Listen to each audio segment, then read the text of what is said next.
Stephen stared at his daughter, the weight of betrayal pressing down on him harder than he ever imagined. Emily's words, "Mom deserves to be happy. Mark is her true love," echoed in his mind, turning his stomach. 18 years of marriage, of sacrifices, of being the man who held it all together, reduced to a footnote in his wife's fantasy. Lisa stood beside Mark, slipping her hand into his, her expression unreadable. No apology, no regret. Just certainty. And that was when Stephen made his choice. He let out a slow breath, his rage cooling into something far deadlier, clarity. He turned, walked past them, past the movers, past the wreckage of his old life, and climbed into his truck. No begging. No pleading. No second chances. Lisa had made her choice. And now? Now, he was making his. Months later, as he sipped his coffee in his new home, his phone buzzed. A message from an unknown number. "You were right. Mom made a mistake. I don't know what to do." He smirked, setting the phone down. Some lessons, people had to learn the hard way. If this hit home, drop a 1 in the comments. Share your thoughts. What would you have done? Would you ever take back a cheating spouse? Subscribe for more real stories that hit deep. Don't forget to like and share. Stephen Carter had always been a man of habit. At 45 years old, his life was structured, predictable, solid. He had spent the last 2 decades working as a mechanical engineer in Houston, spending his days ensuring that machines ran efficiently in a massive automobile factory. The work was demanding, but he didn't mind. He liked solving problems, liked the precision of it. Machines made sense, people didn't. His life outside of work was just as routine.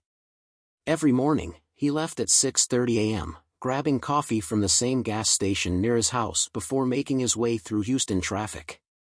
Evenings were spent at home with his wife, Lisa, and their 17-year-old daughter, Emily. Dinner was often quiet, Lisa scrolling through her phone, Emily lost in teenage disinterest, but that was life, right? Not everything had to be fireworks and passion. If someone had asked Stephen yesterday whether he was happy, he might have paused, then said yes. Maybe not the kind of happiness that made your heart race, but the quiet kind, the stable kind. He had a home, a career, and a family. That was enough. Or so he thought. Because in the blink of an eye, his entire life was about to fall apart. The loud buzz of his phone broke through the hum of machinery as Stephen worked under a car lift. He wiped grease-streaked hands on his coveralls and pulled the phone from his pocket. The screen flashed. Jake, neighbor. Jake rarely called, let alone during work hours. A sudden unease gripped Stephen's chest as he swiped to answer. "Hey, Jake, what's up?" Jake's voice came frantic, urgent. "Stephen, get home. Now." Stephen's stomach twisted. "What? Why? What's going on?" "There's a moving van outside your house," Jake said, voice tight. "2 guys are loading furniture into it." Stephen's grip tightened around the phone. "A moving van? What the hell are you talking about?" "It's Lisa," Jake continued, lowering his voice like he didn't want someone to overhear. "She's there, Stephen. And she's not alone." Stephen felt like someone had dumped ice water down his spine. His brain struggled to process the words, to make sense of them. Not alone? What did that mean? "Who's with her?" he demanded, heart hammering. Jake hesitated. Then, carefully, he said, "Some guy. He's directing the movers. Like he owns the place." For a moment, everything around Stephen faded. The sounds of the factory, the grinding of gears, the distant chatter of coworkers, became distant, like background noise in a movie. Lisa.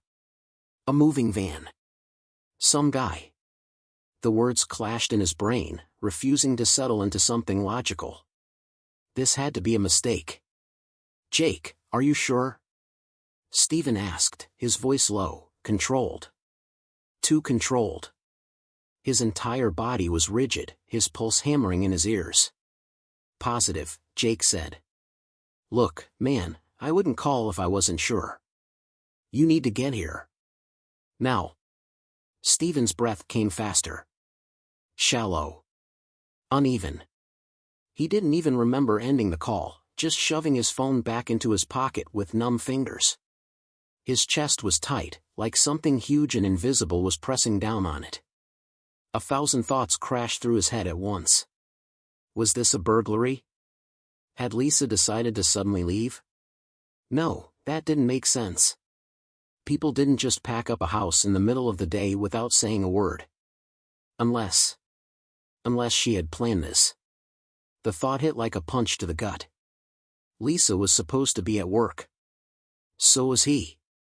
So why was she home, loading up a moving van, with another man?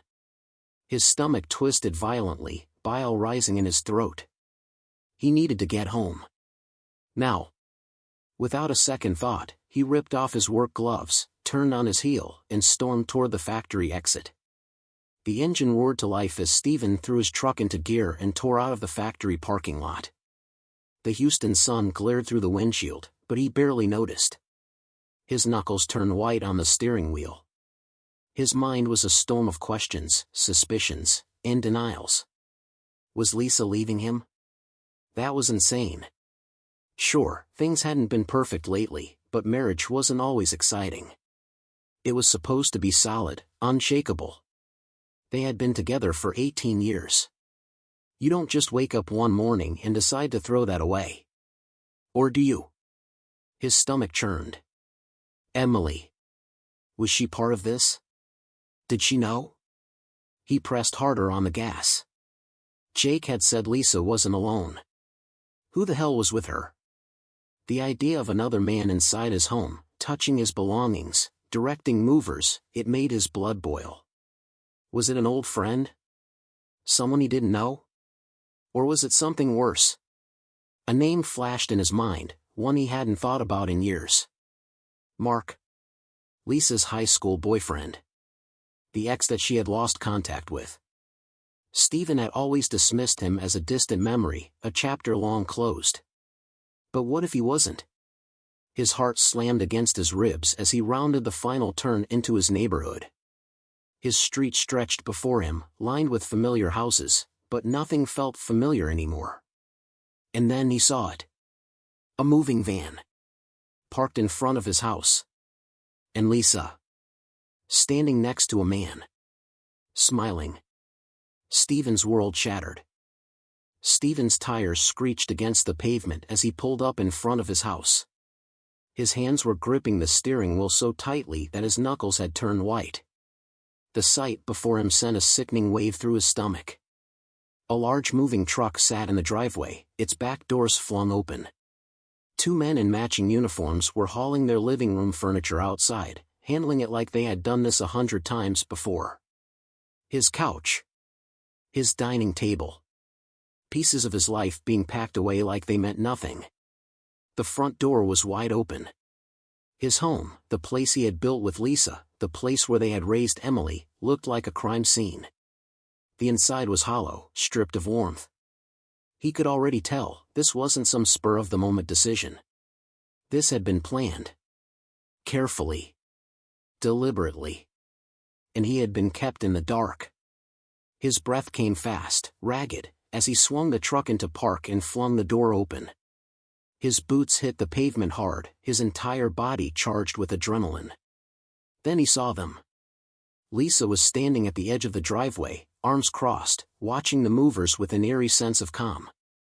And beside her, leaning casually against the mailbox like he had every right to be there, was a man. Tall. Smug. Mark. The second Stephen locked eyes with him, a slow, infuriating smirk spread across Mark's face, like he had already won, like he knew exactly how much this moment would destroy Stephen. Lisa glanced over, and for a split second, something flickered in her eyes. Guilt? Hesitation? No. Relief. Stephen stormed forward, fists clenched at his sides, his voice rough and shaking with rage. What the hell is going on? Lisa barely spared Stephen a glance before speaking, her tone unnervingly casual, as if she were commenting on the weather. Stephen, meet Mark. My true love. I'm leaving. The words hit like a gunshot, sharp and final, slicing through the chaos around them. Stephen's breath caught in his throat. His world, his home, his marriage, his family, collapsed in an instant. He had imagined every possible explanation on the drive here, but nothing prepared him for this. My true love. The phrase echoed in his mind, turning his stomach. Lisa didn't sound angry or regretful. There was no apology in her voice, no trace of sorrow for the 18 years they had built together. She simply stood there, arms crossed, her expression flat. Mark, still leaning against the mailbox, chuckled under his breath, shaking his head like Stephen was some pitiful fool who had finally caught up to reality. Something inside Stephen snapped. Without thinking, without hesitation, he lunged. His fist collided with Mark's jaw, sending the man stumbling backward onto the pavement with a grunt. Stephen didn't stop. He was on him in seconds, fists flying, years of love, trust, and betrayal igniting into pure, unfiltered rage. Mark groaned, shielding his face, but Stephen didn't care. He needed to hit something, to feel something.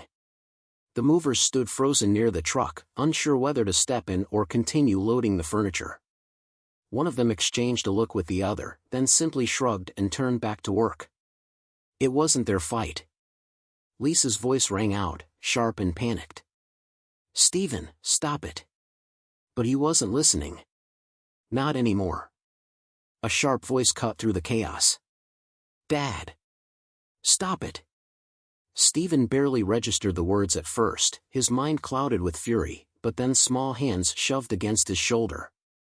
He hesitated, breath heaving, fists still clenched as he turned his head. Emily stood there, eyes wide with shock, her hands still raised from pushing him back. His daughter. The anger in his veins flickered, giving way to confusion. Emily wasn't crying. She wasn't horrified. She wasn't even scared. She just looked annoyed, like he had embarrassed her, like he was the one ruining something, like he was the problem. Mark groaned beneath him, wiping his lip as blood smeared across his fingers. Lisa rushed to his side, crouching next to him, her hands trembling slightly as she checked his face. Are you okay? She whispered, her voice filled with concern. The sight made Stephen sick. Emily sighed heavily, crossing her arms, her tone exasperated. Dad, you need to stop acting crazy. Stephen blinked at her, trying to understand what the hell was happening. Acting crazy? His voice was raw, hoarse. Emily, your mother. I know, she interrupted. Mom told me.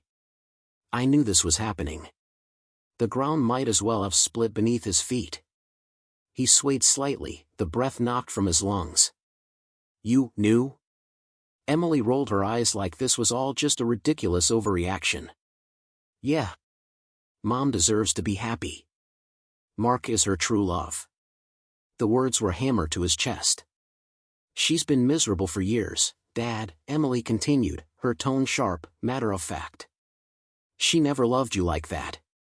You were just a safe option. Stephen felt like the wind had been knocked out of him. He stared at his daughter, his own child, who was supposed to love him, supposed to be on his side. But she wasn't looking at him with sadness or guilt. There was no hesitation, no regret in her voice. Just cold certainty. Lisa stood up beside Mark, slipping her arm around his waist as he leaned into her for support. The image burned into Stephen's brain, a scar he knew he'd never erase. Emily sighed again, shifting impatiently. Just let Mom go, Dad. She finally has what she wants. Stephen stood frozen, the world around him reduced to muffled noise. His own daughter, his blood, saw him as replaceable. Not as a father, not as a man who had built a life for her and her mother, but as some temporary fixture that had served its purpose. The affair hurt, but this? This was something else entirely. This was betrayal in its purest form. His chest felt like it was caving in, the weight of Emily's words crushing him from the inside. Safe option. A phrase so simple, so dismissive, yet so completely destructive. Was that all he had ever been? Had the last 18 years meant nothing? His mind raced through memories, looking for cracks he had missed, moments when Lisa had pulled away, when Emily had stopped seeing him as a father and started seeing him as an obligation. He turned to Lisa, desperate for something, anything that might contradict what Emily had just said. Some sign that this wasn't true. That it wasn't always true. But Lisa just sighed. I didn't want you to find out this way. That was it. No apology. No denial. Just acceptance. Stephen let out a hollow laugh, the sound brittle and bitter. Lisa hadn't even tried to soften the blow. Stephen didn't say another word. He didn't yell. He didn't plead. He just turned around, walked past the moving van, past the stunned movers, past the neighbors who had started peeking from their windows. His steps were steady, his mind an eerie kind of clear. The pain was still there, sharp and unforgiving, but something else had taken its place. Resolve. He climbed into his truck, gripping the steering wheel so tightly his knuckles turned white. Lisa's voice called out behind him, something about handling this like adults, but he didn't even register the words. There was nothing left to say. Instead of driving home, or what was left of it, he went straight to the only place that mattered now. His lawyer's office. Lisa probably thought he would fall apart. That he'd spend the next few weeks drowning in grief, drinking himself into a stupor, making desperate calls to win her back. She was wrong. Lisa, on the other hand, had her own expectations. She had played this out in her head many times before, mapping every detail with precision. She'd leave Stephen, move in with Mark, and start fresh, a new chapter, a new life. Sure, there would be some legal hurdles, but in the end, she'd walk away with half. Half of everything. The house. The savings. A comfortable settlement to keep her finances secure while she and Mark got settled. Maybe even alimony, if she played it right. After all, Stephen had always provided. She had been the devoted wife, the mother, the woman who had supported his career while taking care of their home. She deserved to be compensated for that. Or so she thought. Stephen sat across from his lawyer, a man he had only seen once before, years ago, when drafting their will. Today, there was no small talk. No pleasantries. Just business. He laid everything out, the affair, the betrayal, the way Lisa and Mark had orchestrated the perfect escape plan while leaving him blind to it all. His lawyer, a seasoned professional who had seen every kind of divorce imaginable, leaned back in his chair, nodding slowly before giving Stephen a smirk that held no warmth. You want to play this smart? Stephen exhaled sharply, his jaw tightening. I want to make sure she never takes another damn thing from me. It turned out, Lisa's plan had one massive flaw: she had underestimated him. The house. Not in his name, it belonged to his mother, a decision made years ago for tax purposes. Lisa had no claim to it. The joint bank account? Already emptied, not illegally, of course, he had simply withdrawn everything except $2 the moment he left the lawyer's office. Every dollar had been moved into an account under his sole name. His lawyer had chuckled at that. Smart move. You know she's expecting to drain you. Stephen's voice was ice. Let her try. When Lisa finally received the divorce papers, her smirk disappeared in an instant. She flipped through the documents, her face darkening as realization set in. The house. Untouchable. The savings. Gone. Alimony? Not happening. Her head snapped up, eyes flashing. You can't do this to me. Stephen watched her, unmoved. He had never seen her afraid before, not like this. Lisa's breath came fast, her mind racing for a way to regain control. And then, suddenly, her expression shifted. Something colder, more calculating.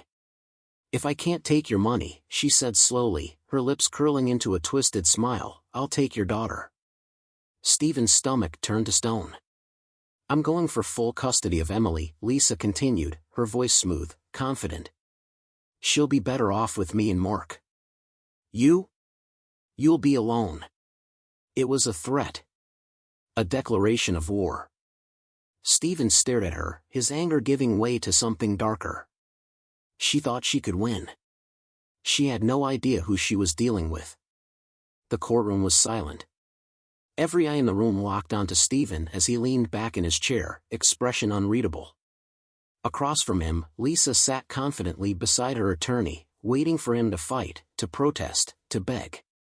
Emily sat between them, arms crossed, looking just as assured. She thought she had already won. Lisa's lawyer stood, smoothing the front of her blazer before speaking. My client is seeking full custody of Emily Carter, citing the best interests of the child. Given that Emily has already been living with her mother and has expressed a preference to remain with her, we believe the court should award full guardianship to Mrs. Carter. Stephen's own lawyer glanced at him, waiting for his rebuttal, for the fight he had promised. But Stephen didn't flinch. Didn't hesitate. Instead, he turned to Lisa, met her eyes, and simply said the two words that changed everything. Take her. A collective gasp swept through the courtroom. Even the judge's gavel hovered in the air, momentarily forgotten. Lisa blinked, thrown completely off guard. Her mouth opened slightly, her rehearsed arguments suddenly useless. Emily, for the first time since this nightmare began, looked genuinely shaken. She hadn't expected this. Stephen sat still, unmoving. You wanted everything, he said, voice steady, almost casual, now you have it. Lisa's fingers tightened around the edge of the table.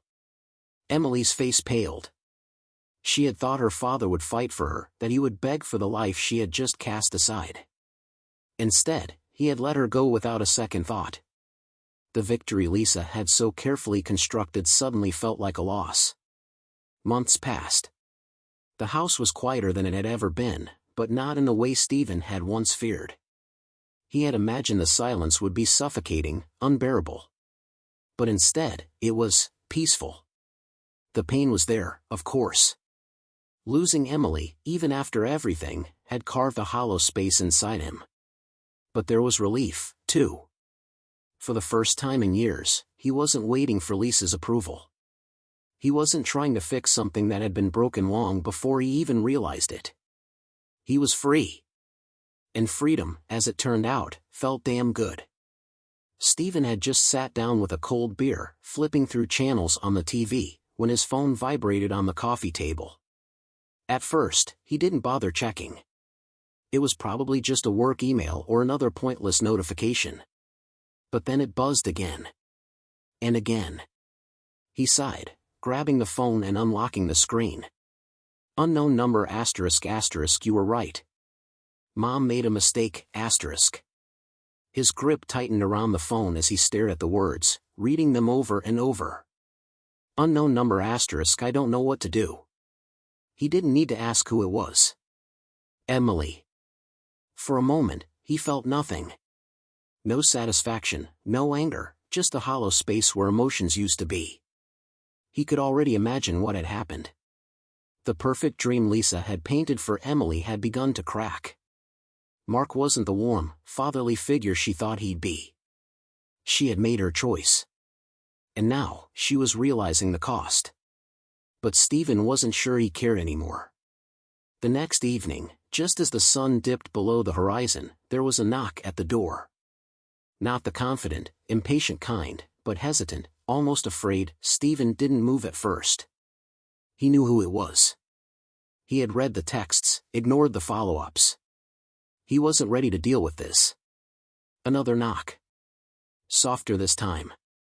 With a slow breath, he stood, crossing the room. He pulled the door open. Emily. Tear-streaked face. Puffy, red-rimmed eyes.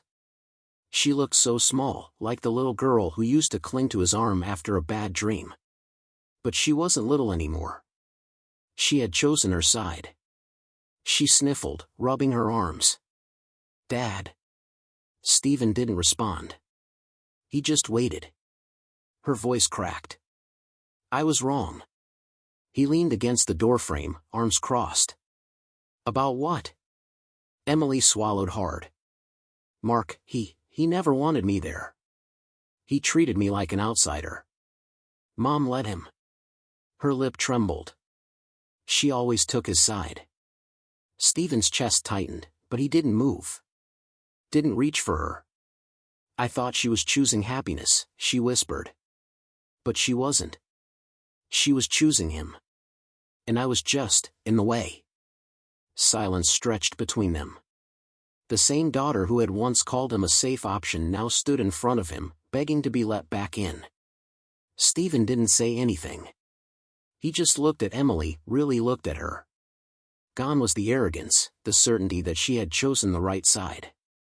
Now, she was just a scared, heartbroken kid who had learned the hard way that not everything her mother promised was real. She shifted on her feet, eyes pleading, but Stephen didn't move. Not yet. Meanwhile, Lisa's so-called perfect life was unraveling faster than she could control. At first, everything had seemed to go just as she planned. She and Mark had moved in together, the honeymoon phase burning hot and fast. Emily had been on her side, and for a little while, things almost felt like the fresh start she had imagined. But reality had a way of creeping in. Mark wasn't the easygoing, doting man he had pretended to be. The charm he had used to lure Lisa back had an expiration date. Soon, the little warning signs she ignored became impossible to overlook. He started criticizing everything, her cooking, her spending, even the way she dressed. It was subtle at first, but then it grew, twisting into something ugly. When Emily tried to speak, to stand up for herself, Mark shut her down, reminding her that this was his house now. Lisa let it happen, either unwilling or too afraid to challenge him. The tension in the house thickened, turning the air toxic. Mark controlled the finances, dictated when and how things were done. Lisa was no longer an equal partner, she was an accessory, one that had outlived its novelty. Then came the night that changed everything. It started with something small. Lisa had gone grocery shopping and bought the wrong brand of coffee. Mark exploded, knocking the bag off the counter, the coffee grounds scattering across the kitchen floor like spilled dirt. Lisa tried to calm him down, but his voice only grew louder. Emily wasn't home, she had stormed off after another argument earlier that evening.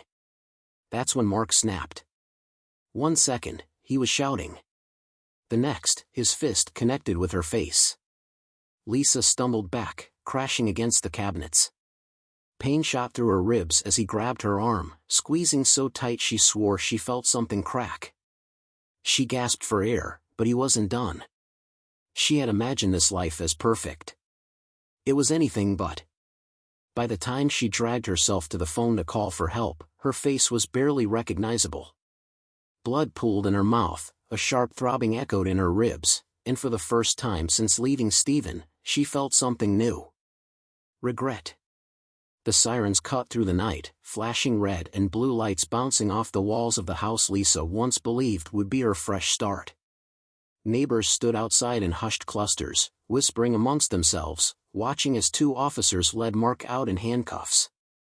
His face was blank, his usual arrogance stripped away, but his eyes still burned with something dangerous.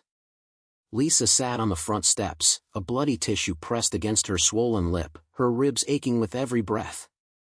A female officer crouched beside her, asking gentle questions, but Lisa could barely process them. Her mind was somewhere else, drifting through the wreckage of her choices. She had ruined everything. Mark had never been her salvation. He was a prison, one she had willingly walked into, blind and foolish. She had chosen him over Stephen, over stability, over the family that had been hers for nearly 2 decades. And now? Now she had nothing. Emily was gone. Mark was being shoved into the back of a police car. And Lisa? Lisa was just another woman with bruises, sitting on a sidewalk, wondering where it all went wrong. Her phone was still clutched in her shaking hand. She had no one left to call. Except him. Stephen was already in bed when the phone buzzed on his nightstand. He considered ignoring it. Lately, he had enjoyed the quiet, the peace of his new life. But when he saw Lisa's name on the screen, something inside him tensed. He let it ring. It rang again. And again. With a sigh, he finally answered. His voice was calm, almost indifferent. "Lisa." A long silence. Then a shaky breath. "Stephen, please." He could hear it. The desperation. The brokenness, ***. She wasn't calling as the woman who had walked out on him. She was calling as someone who had finally realized she had burned every bridge. He waited, saying nothing. She swallowed hard. "I have nowhere to go." Stephen leaned back against his pillows, staring at the ceiling. He could picture her now, ***, beaten, lost, humiliated ***. A woman who had bet everything on a fantasy and lost. She wanted him to save her. But she had never saved him. His voice was quiet, firm. "Ask your true love for help." And then, he hung up. Lisa sat frozen, gripping the phone like it was the only thing keeping her tethered to reality. The silence on the other end stretched, thick and suffocating. She had expected anger, maybe even gloating.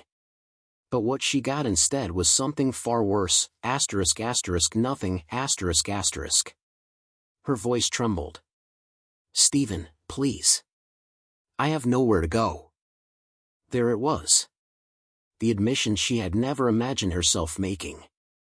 The proud, confident woman who had once stood in their driveway, smirking as she left him for Mark, was gone. Now, she was just a broken shell, stripped of the illusions she had built around herself. She had lost everything, her home, her security, even Emily. Because after Mark had been arrested, Emily had packed a bag and left, refusing to stay in the wreckage Lisa had created. Lisa had convinced herself she would never need Stephen again. And yet, here she was. The silence stretched unbearably before Stephen finally spoke, his voice calm, unmoved. "Ask your true love for help." The words were delivered so simply, so coldly, that they stung worse than any insult. Lisa opened her mouth, desperate to say something, anything that might make him reconsider. But before she could find the words, she heard the soft click of the call ending. He had hung up. Stephen stared at his phone for a moment before setting it down beside him. He felt nothing, no satisfaction, no joy, no hatred, just relief. He climbed out of bed, pulling on a jacket as he walked toward the front door. Outside, the air was crisp, carrying the distant hum of a city that had kept moving forward, even when his world had collapsed. For the first time in years, he felt light, free. He wasn't weighed down by suspicion, by doubt, by the gnawing feeling that something was missing in his marriage. Because now, there was nothing missing, nothing holding him back. He inhaled deeply, closing his eyes. It was the freshest breath he had ever taken. As he stepped forward, he didn't look back. There was no reason to. This wasn't just about leaving Lisa behind. It was about walking into a future where he would never again be a second choice. Stephen stood outside, the night air cool against his skin, the weight of the past finally slipping off his shoulders. He thought about everything, ***, the betrayal, the lies, the way he had been discarded like he was just a placeholder until something better came along, ***, and yet, after everything, Lisa had still expected him to save her. As if love were something she could abandon and then reclaim when it was convenient. But was love supposed to work that way? He wondered, ***, if someone betrays you, should you ever take them back? ***, was forgiveness about being strong enough to move past the pain, or was it about knowing when to close the door for good? Some would say that love meant giving second chances, that people could change. Others would argue that betrayal is a choice, and once someone chooses to betray you, they don't deserve the privilege of coming back. So what was the right answer? Should betrayal have permanent consequences? Stephen had found his own answer. And in the end, it wasn't about revenge, or bitterness, or making Lisa regret her decisions. It was about knowing his own worth. Because some people only realize your value when it's too late. Lisa had made her choice long before today. She had gambled with a marriage, with trust, with a man who had given her 18 years of his life, and she had lost. Mark had been her dream, her true love. But in the end, all he had done was show her exactly what she had thrown away. Stephen could have wasted years hating her. He could have tried to make her suffer the way she had made him suffer. But what would that have changed? Nothing. Anger only gives power to the person who wronged you. The best revenge wasn't fury, it was moving on and becoming someone they could never reach again. So he didn't look back. He didn't dwell on the past. He didn't wonder if Lisa would ever truly regret her decisions or if Emily would one day see things more clearly. That wasn't his burden to carry anymore. His future was his own now. He took another deep breath, exhaling slowly as he stepped off the porch and into the night, feeling the ground steady beneath his feet. This was freedom. This was peace, ***. And for the first time in a long time, it felt damn good.